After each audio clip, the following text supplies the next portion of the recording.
नमस्कार दोस्तों, स्वागत है आप सभी का राजस्थान 360 चैनल पर। अगर आप लोगों ने चैनल को सब्सक्राइब नहीं किया तो चैनल को सब्सक्राइब जरूर कर लें। अनअकैडमी के साथ में जुड़कर आप जो है इंडिया का लार्जेस्ट लर्निंग प्लेटफॉर्म है उसके साथ में जुड़कर राजस्थान के सारे एग्जाम्स को क्रैक कर सकते हैं। स्टार्ट करने से पहले मेरे बारे में आप जो है यहाँ पर ब्रीफ इंट्रोडक्शन देख सकते हैं। उसके अलावा अगर मैं यहाँ पर बात करूँ तो अनअकैडमी से अगर आप जुड़ते हैं तो आपको क्या क्या बेनिफिट्स मिलते हैं।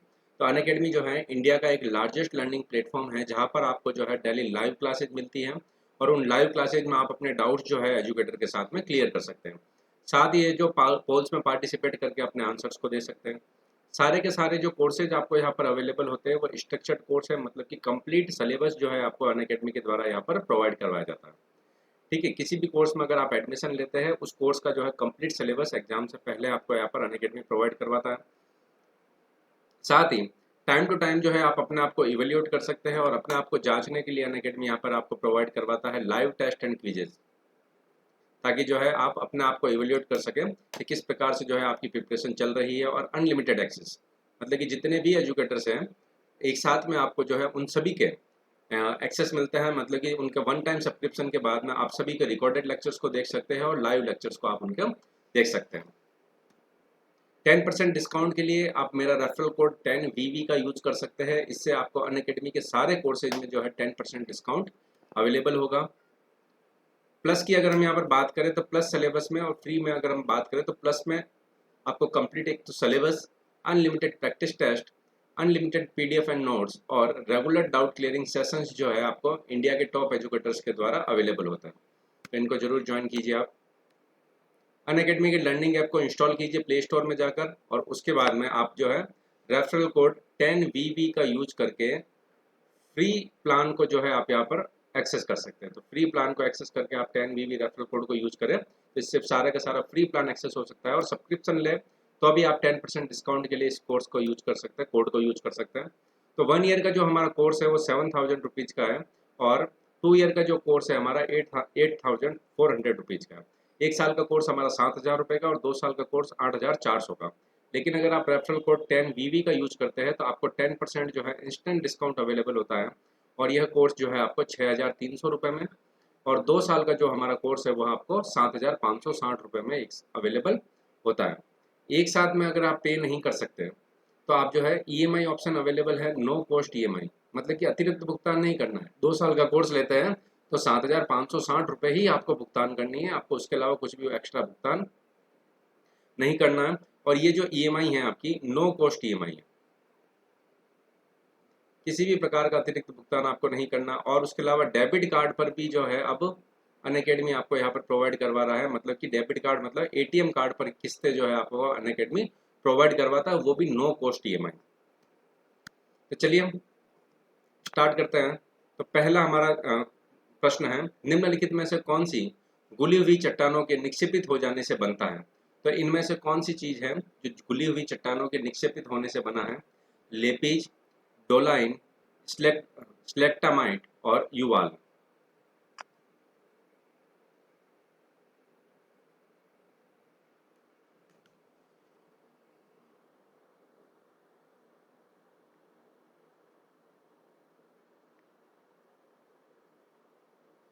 तो इनमें से जो है कौन सी जो है गुली हुई चट्टानों के निक्षेपित होने से बनता है, तो वो स्लेक्टामाइट है जो है, स्टेलेमाइट। विश्व के शीत मरुस्थलों को अन्य किस नाम से जाना जाता है। तो विश्व के जो शीत मरुस्थल है उनको टैगा, स्टेपी, प्रेरी और टुंड्रा। विश्व के जो शीत मरुस्थल है उनको अन्य किन नामों से जानते हैं हम।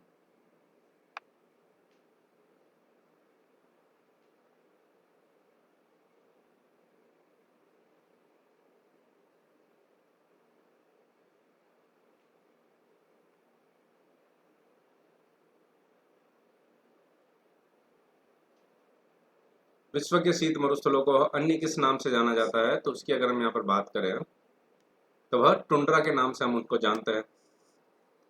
दस्तरे काबीर मरुस्थल जो है किस देश में है। सऊदी अरब, सूडान, जॉर्डन और ईरान।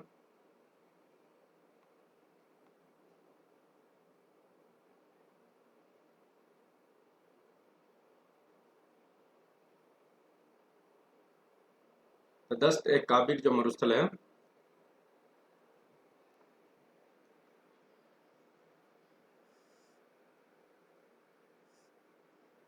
तो दस्त एक काबिल मरुस्थल कौन से देश में स्थित है? तो दस्त एक काबिल मरुस्थल जो है ईरान में स्थित है। डी हमारा यहाँ पर सही आंसर है।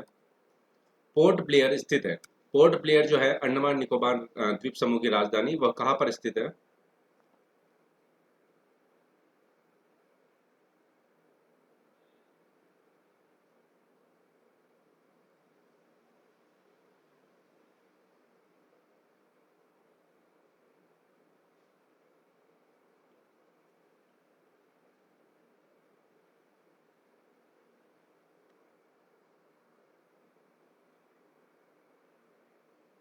पोर्ट ब्लेयर जो है कहाँ पर स्थित है? दक्षिणी अंडमान में जो है हमारा पोर्ट ब्लेयर स्थित है। निम्नलिखित में से किस महासागर की प्रमुख विशेषता जो है प्रवाल भित्ति है? प्रशांत महासागर, आर्कटिक महासागर, हिंद महासागर और इनमें से कोई नहीं।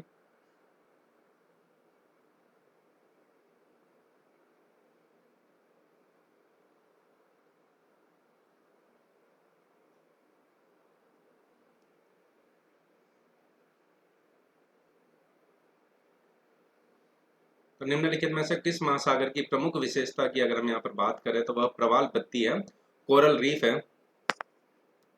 तो कोरल रीफ जो है यहाँ पर प्रशांत महासागर में हमको अधिक मात्रा में मिलते हैं। किस सागर का तट नहीं है? तो ऐसा कौन सा सागर है जिसका तट नहीं है? सार्गेसु सागर, श्वेत सागर, तस्मान सागर और इनमें से कोई नहीं।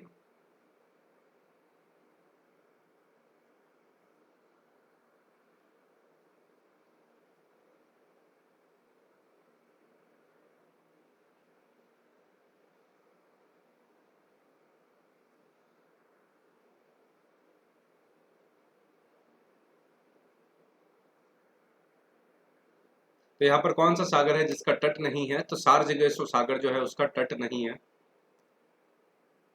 विश्व में क्षेत्रफल की दृष्टि से सबसे बड़ा सागर जो है वो कौन सा है?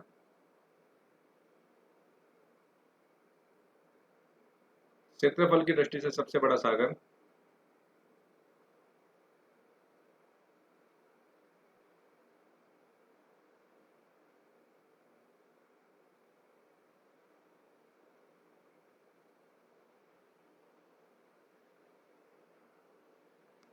तो विश्व में क्षेत्रफल की दृष्टि से सबसे बड़ा सागर जो है दक्षिणी चीन सागर जो है सबसे बड़ा सागर है। कौन सा जल संयोजी जो है यूरोप को अफ्रीका से पृथक करता है? जिब्राल्टर, डोवर, बेरिंग और बास्पोरस।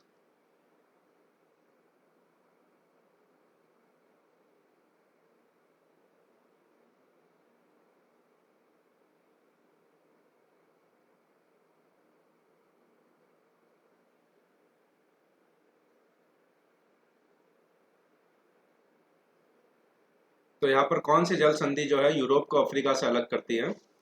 जिब्राल्टर जल संधि जो है यूरोप को अफ्रीका से अलग करती है। विश्व की सबसे चौड़ी जल संधि निम्नलिखित में से कौन सी है? डेविस, जिब्राल्टर, बेरिंग और इनमें से कोई नहीं।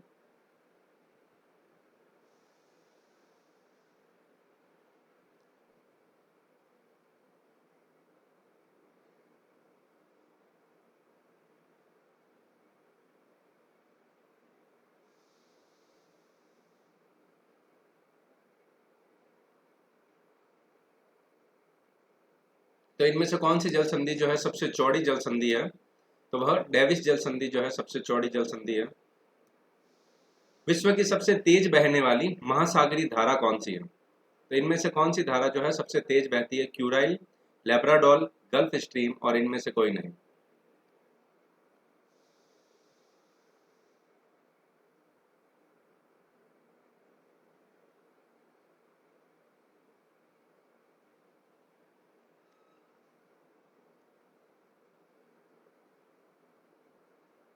तो इनमें से कौन सी जल धारा है जो विश्व की सबसे लंबी जो सबसे तेज बहने वाली है? वह गल्फ स्ट्रीम धारा जो है सबसे तेज बहती है। कौन सी धारा क्रिसमस के बच्चे कहलाती, क्रिसमस के बच्चे की धारा जो है यहाँ पर कहलाती है? कैलिफोर्निया की धारा, गल्फ स्ट्रीम की धारा, अल्निनो जल धारा और पेरू जल धारा।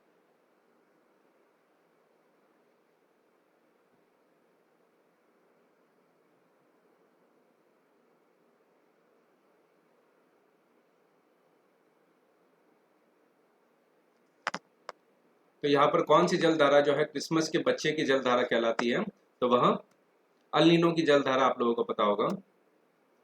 गहरा नीला रंग होने के कारण किस जलधारा को जापानी लोग जो है जापान की काली धारा के नाम से भी जानते हैं? सुशीमा, क्यूराइल, क्यूरोशिरो और इनमें से कोई नहीं।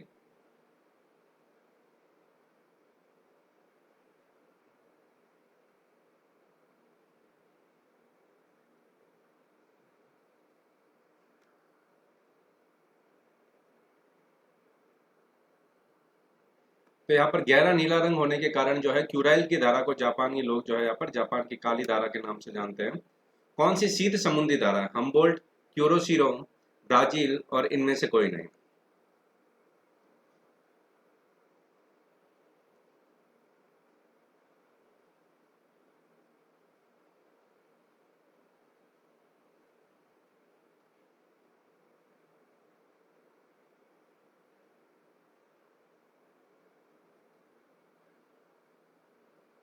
तो कौन सी जलधारा जो है यहाँ पर शीत जलधारा है? तो हम्बोल्ट की जलधारा जो है यहाँ पर शीत जलधारा है। ए हमारा यहाँ पर सही आंसर है। सागरी जल में सर्वाधिक मात्रा में पाए जाने वाले कौन सा लवण है? तो कौन सा लवण जो है सागरी जल में सर्वाधिक मात्रा में पाया जाता है? Sodium chloride, sodium sulphate, calcium sulphate और कैल्शियम क्लोराइड।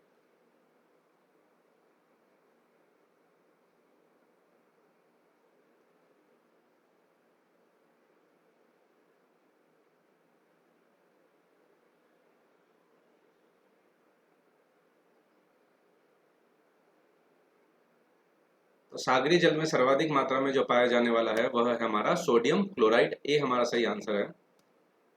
विश्व की सबसे लंबी नदी कौन सी है? नील नदी, गंगा नदी, अमेजन नदी और इनमें से कोई नहीं।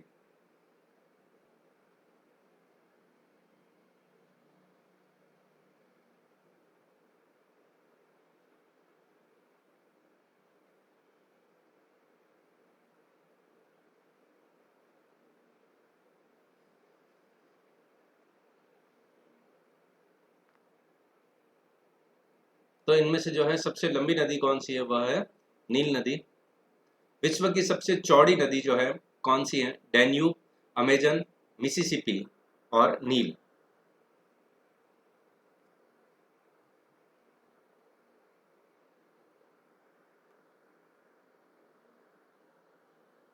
तो विश्व की सबसे चौड़ी नदी जो है हमारी यहाँ पर कौन सी है?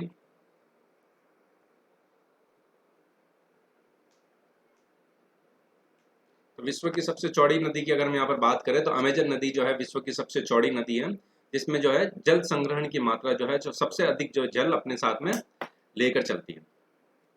अमेजन नदी साउथ अमेरिका में। निम्नलिखित में से किस देश में से यूफ्रेटस व टिग्रिस नदियां बहती हैं? तो यहाँ पर कौन सा देश है जहाँ से यूफ्रेटस और टिग्रिस नदियां जो बहती हैं? इराक, कुवैत, जॉर्डन और ईरान।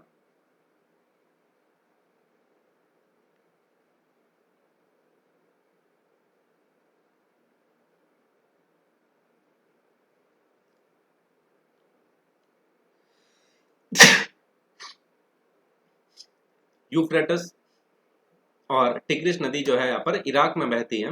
ये हमारा यहाँ पर सही आंसर है। वोल्गा नदी कहाँ गिरती है? कौन सा सागर है जहाँ पर वोल्गा नदी गिरती है? कैस्पियन सी, काला सागर, लाल सागर और भूमध्य सागर। वोल्गा नदी जो है हमारी कहाँ पर गिरती है?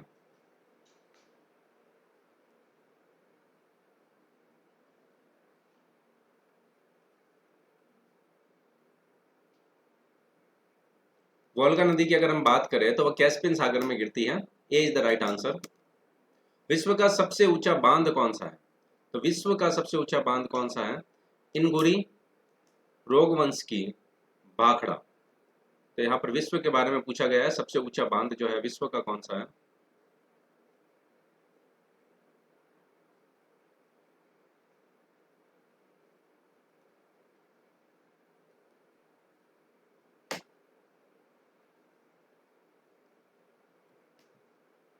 तो विश्व का सबसे ऊंचा बांध की अगर हम बात करें तो रोगवंश की जो बांध जो है डैम जो है विश्व का सबसे ऊंचा बांध है। पेरिस शहर किस नदी के तट पर स्थित है? सतलज, जो आप लोगों को पता होगा नहीं, डैन्यूब, सीन और टाइबर। तो पेरिस शहर जो है यहाँ पर कौन सी नदी के किनारे जो है स्थित है?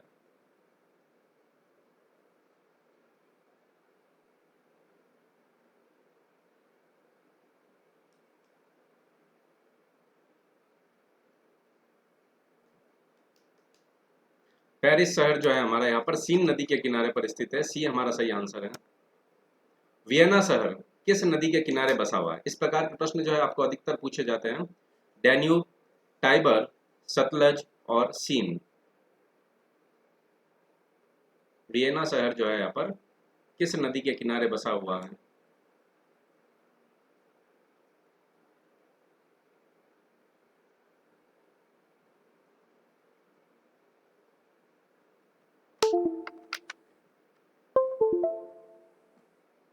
तो वियना शहर जो है हमारा डैन्यूब नदी के किनारे पर स्थित है। ए इज द राइट आंसर। ए हमारा यहाँ पर सही आंसर है। रोम शहर किस नदी के किनारे है? राइन, विस्टुला, टाइबर और एवान। रोम जो है यहाँ पर कौन सी नदी के किनारे है?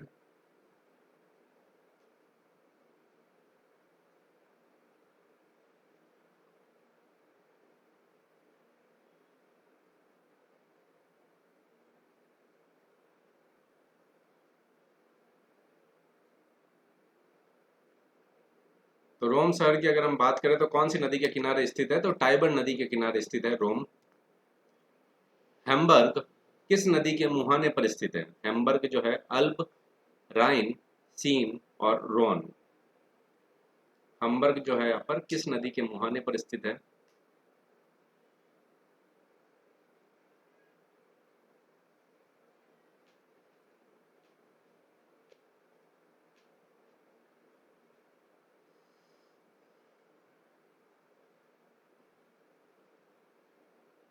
तो हैम्बर्ग जो है यहाँ पर किस नदी के किनारे पर है? तो एल्ब नदी के किनारे पर हमको हैम्बर्ग जो है मुहाने पर।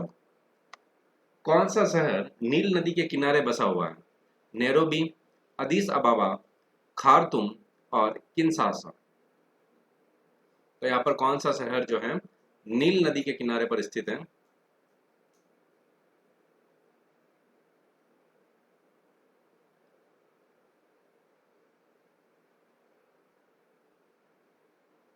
तो निम्नलिखित में से कौन सा शहर जो है यहाँ पर नील नदी के किनारे पर स्थित है?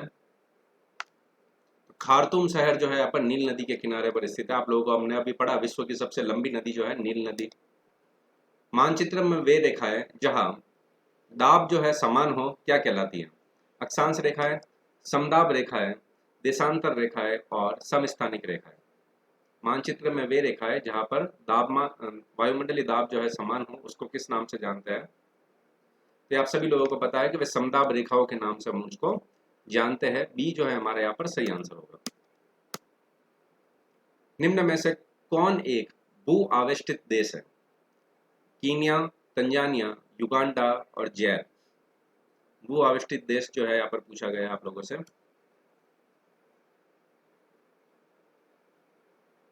भू से जो है यहाँ पर गिरा हुआ, मतलब कि जो है धरातल जो है जमीन से गिरा हुआ, लैंड लॉक्ड बोल सकते हैं हम। तो यहाँ पर कौन सा जो है भू आविष्टित देश है? तो युगांडा जो है यहाँ पर आपका भू आविष्टित देश है, एक लैंडलॉक्ड कंट्री है। निम्नलिखित में से कौन सा एक स्थलरुद्ध देश है? कजाकिस्तान, तजाकिस्तान, उज्बेकिस्तान और इनमें से कोई नहीं। तो निम्नलिखित में से कौन एक जो है यहाँ पर स्थलरुद्ध देश है?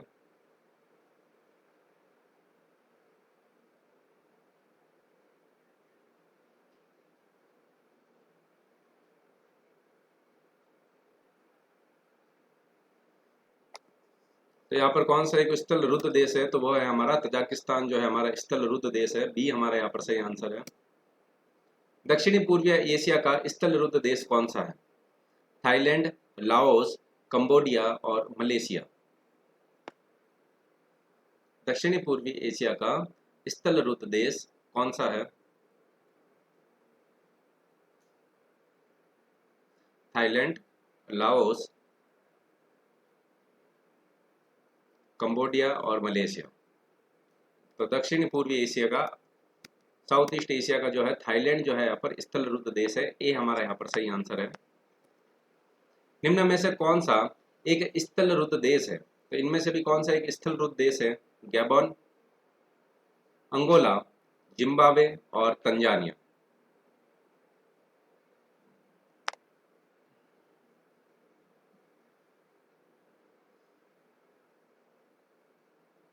तो कौन सा जो है यहाँ पर एक स्थल रुद्ध देश है?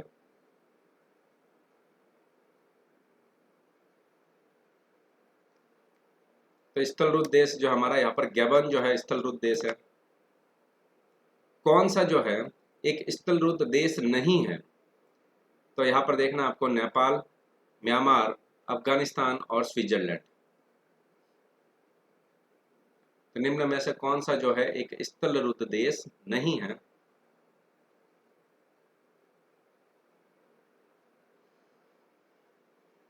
ये आप आसानी से कर पाएंगे कि ये जो है यहाँ पर म्यांमार, आप लोगों को पता है कि म्यांमार जो है यहाँ पर बे ऑफ बंगाल से जो है सीमा लगाता है, स्थल रुद्ध देश नहीं है।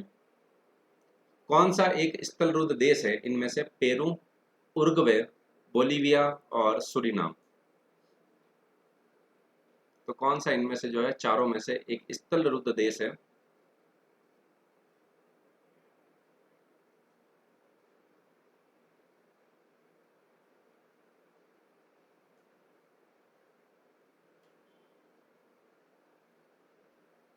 तो कौन सा एक स्थल रुद्ध देश है उसके बारे में अगर हम बात करें तो वह है पेरू जो है आपका एक स्थल रुद्ध देश है।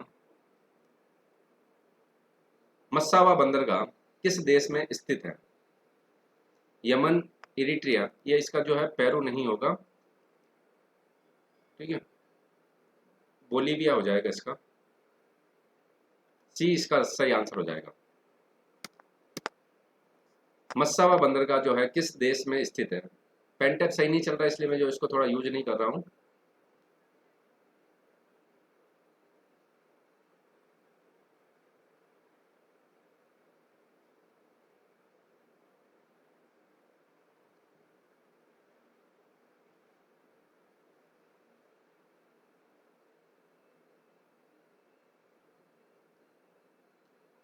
तो मस्सावा बंदरगाह जो है यहाँ पर कौन से देश में अवस्थित है? तो उसकी अगर हम बात करें तो इरिट्रिया में वह अवस्थित है। B is the right answer. Africa के भूमध्य सागरीय तट पर कौन सा बंदरगाह है? मुम्बासा, सिकंदरिया, डरबन और केपटाउन।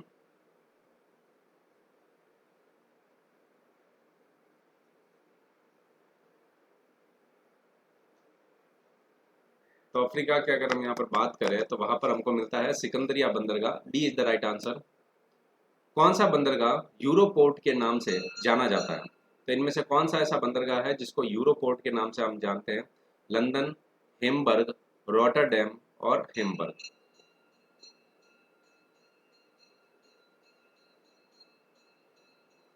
तो कौन सा ऐसा बंदरगाह है जिसको हम यूरोपोर्ट के नाम से जानते हैं?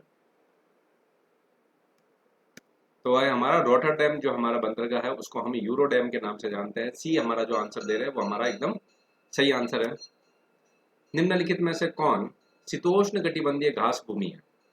कैंपोस, वेल्ड, सवाना और llanos. Llanos, campos, veld, savanna और लानोज।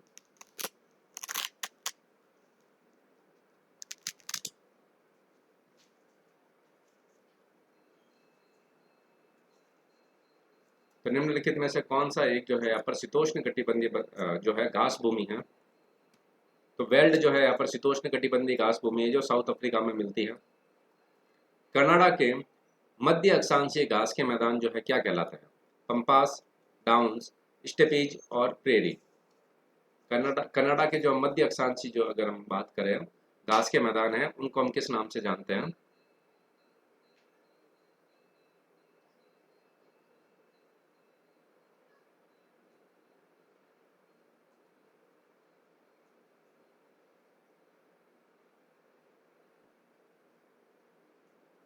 कनाडा के मध्य अक्षांशीय घास के मैदान जो है यहाँ पर प्रेरी के नाम से जाने जाते हैं। डी हमारा यहाँ पर सही आंसर है। किस प्राकृतिक प्रदेश में मौसमी वर्षा होती है? तो कौन सा प्राकृतिक प्रदेश है जहाँ पर मौसमी वर्षा होती है? मुख्यतः गर्मी के अंत में, प्रेरी प्रदेश, गर्मी के अंत में जो है यहाँ पर मौसमी वर्षा होती है प्रेरी प्रदेश में, भूमध्य सागरीय प्रदेश में, मानसूनी प्रदेश में और विषुवतीय रेखीय प्रदेश में। तो किस प्राकृतिक प्रदेश में मौसमी वर्षा जो है होती है और मुख्य रूप से जो है गर्मी के अंत में, तो वह है हमारा मानसूनी प्रदेश, सी हमारा सही आंसर है। किस प्राकृतिक प्रदेश को विकास का प्रदेश कहा जाता है? तो कौन सा प्राकृतिक प्रदेश है जिसे विकास का प्रदेश के नाम से जानते हैं? मानसूनी प्रदेश, विषुवतीय प्रदेश, भूमध्य सागरीय प्रदेश और सवाना प्रदेश। पेन टेप में थोड़ा मिस्टेक कर रहा है।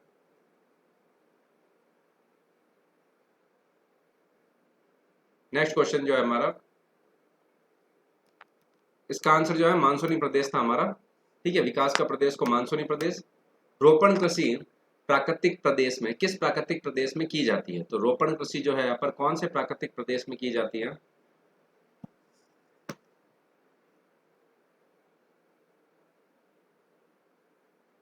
तो कौन सा प्राकृतिक प्रदेश है जहां पर रोपण कृषि की जाती है? तो पहला विषुवतीय प्रदेश, सवाना प्रदेश, भूमध्य सागरीय प्रदेश और इनमें से कोई नहीं।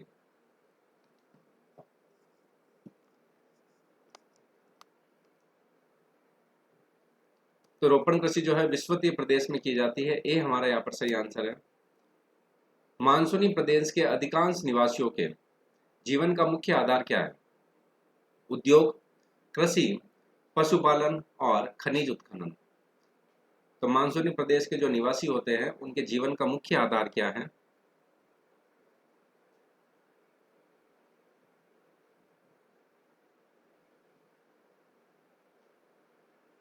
तो मानसूनी प्रदेश के अधिकांश निवासियों के जीवन के मुख्य आधार की अगर हम बात करें तो वह है कृषि। मानसून है तो वहां पर कृषि ही होगी। किसी प्राकृतिक प्रदेश में गर्मी की ऋतु में सूर्य कभी अस्त नहीं होता। ठीक है, कौन सा ऐसा देश है, मतलब कौन सा ऐसा प्रदेश, प्राकृतिक प्रदेश है जहां गर्मी की ऋतु में सूर्य कभी अस्त नहीं होता? टुंड्रा प्रदेश, सवाना प्रदेश, टैगा प्रदेश और भूमध्य सागरीय प्रदेश।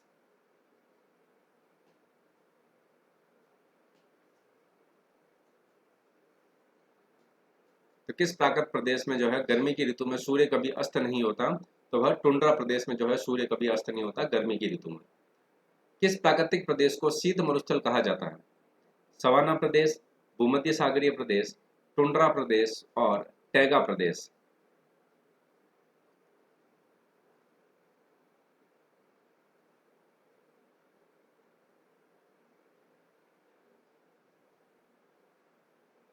किस प्राकृतिक प्रदेश को शीत मरुस्थल जो है यहाँ पर कहा जाता है?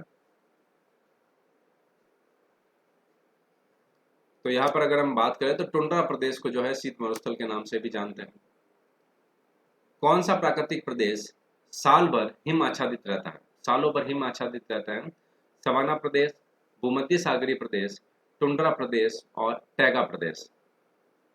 तो ऐसे कौन से हमारे जो प्रदेश है प्राकृतिक प्रदेश जो वर्ष पर्यंत जो है सालों जो है यहाँ पर हिम आच्छादित रहता है?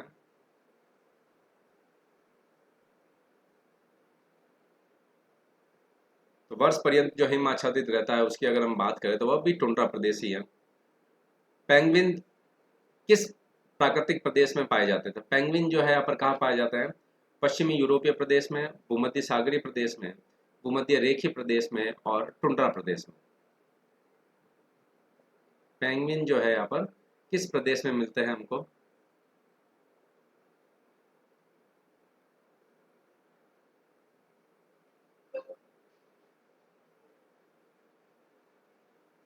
पेंगुइन की अगर हम बात करें तो वो भी हमको टुंड्रा प्रदेश में ही मिलते हैं, आर्कटिक रीजन में। व्यापारिक स्तर पर किए जाने वाला विभिन्न प्रकार के फलों का उत्पादन, उसको हम किस नाम से जानते हैं? एपीकल्चर, सिल्वीकल्चर, हॉर्टिकल्चर और मेरीकल्चर। तो व्यापारिक स्तर पर किया जाने वाला विभिन्न प्रकार के फलों का उत्पादन क्या कहलाता है? तो व्यापारिक स्तर पर किया जाने वाला विभिन्न प्रकार के फलों का उत्पादन जो है हॉर्टिकल्चर, बागवानी जो है कहलाता है। बागानी कृषि जो है व्यापक है नील नदी घाटी में, कैरिबियन क्षेत्र में, कैलिफोर्निया में और मिसिसिपी घाटी में। बागानी कृषि जो है मुख्य रूप से कहाँ पर हमको मिलती है? नील नदी की घाटी में, कैरिबियन क्षेत्र में, कैलिफोर्निया में और मिसिसिपी घाटी में।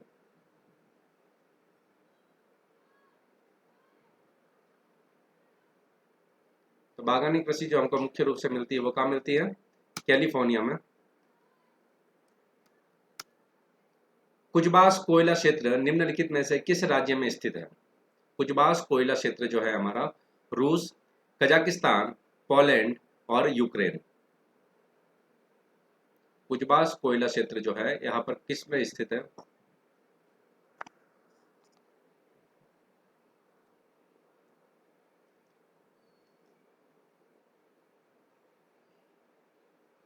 तो किस राज्य में स्थित है? वो रशिया में स्थित है। ये हमारा यहाँ पर सही आंसर है। रूस बेसिन कोयला उत्पादक क्षेत्र किस देश में स्थित है? रूस बेसिन कोयला उत्पादक क्षेत्र जो है यहाँ पर कौन से देश में स्थित है? हंगरी, पोलैंड, जर्मनी और फ्रांस। हंगरी, पोलैंड, जर्मनी और फ्रांस।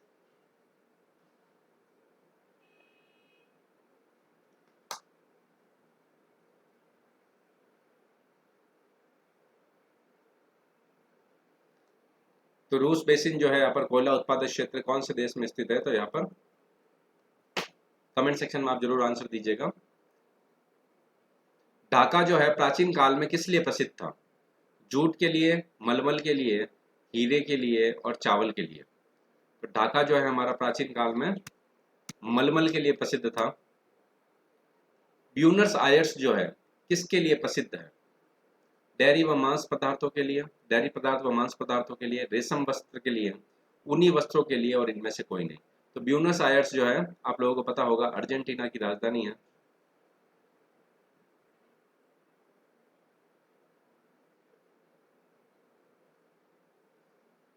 ब्यूनस आयर्स जो है निम्नलिखित में से किसके लिए प्रसिद्ध है? तो ब्यूनस आयर्स जो है यहाँ पर डेयरी व मांस उत्पादों के लिए प्रसिद्ध है। निम्न में से कौन सर्वाधिक औद्योगिकृत देश है? तो इनमें से कौन सा देश जो है सर्वाधिक औद्योगिकृत है? मलेशिया, बांग्लादेश, नेपाल और सिंगापुर। तो इनमें से कौन सा देश जो है यहाँ पर सर्वाधिक औद्योगिकृत देश है? मलेशिया, बांग्लादेश, नेपाल और सिंगापुर।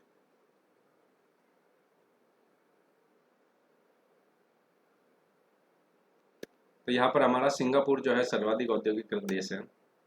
आंतरिक जल आंतरिक जल यातायात हेतु सबसे उपयुक्त व सबसे महत्वपूर्ण नदी जो है कौन सी है? मिसिसिपी, कांगो और राइन और उपरोक्त सभी। तो आंतरिक जल यातायात हेतु सबसे उपयुक्त और सबसे महत्वपूर्ण नदी जो है कौन सी है? तो आंतरिक जल यातायात हेतु अगर हम बात करें तो सबसे उपयुक्त और सबसे महत्वपूर्ण नदी जो है हमारी राइन नदी है। निम्नलिखित में से किस महाद्वीप में आंतरिक जल मार्ग का विकास हुआ है? तो वह कौन सा महाद्वीप है जहां पर आंतरिक जल मार्गों का विकास हुआ है? दक्षिणी अमेरिका, उत्तरी अमेरिका, एशिया और यूरोप।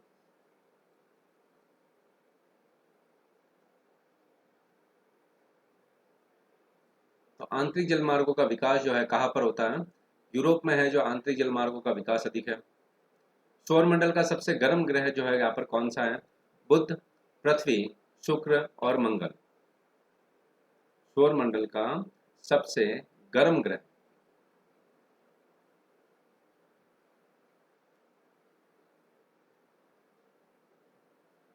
सौरमंडल का सबसे गर्म ग्रह जो है यहाँ पर बुध होगा, सॉरी शुक्र है। सौरमंडल का सूर्य से सबसे नजदीक जो हमारा ग्रह है वो तो बुध है, और सूर्य से जो है सबसे गर्म यहाँ पर जो है CO2 की मात्रा जो है अधिक है, इस वजह से जो है अधिक गर्म है।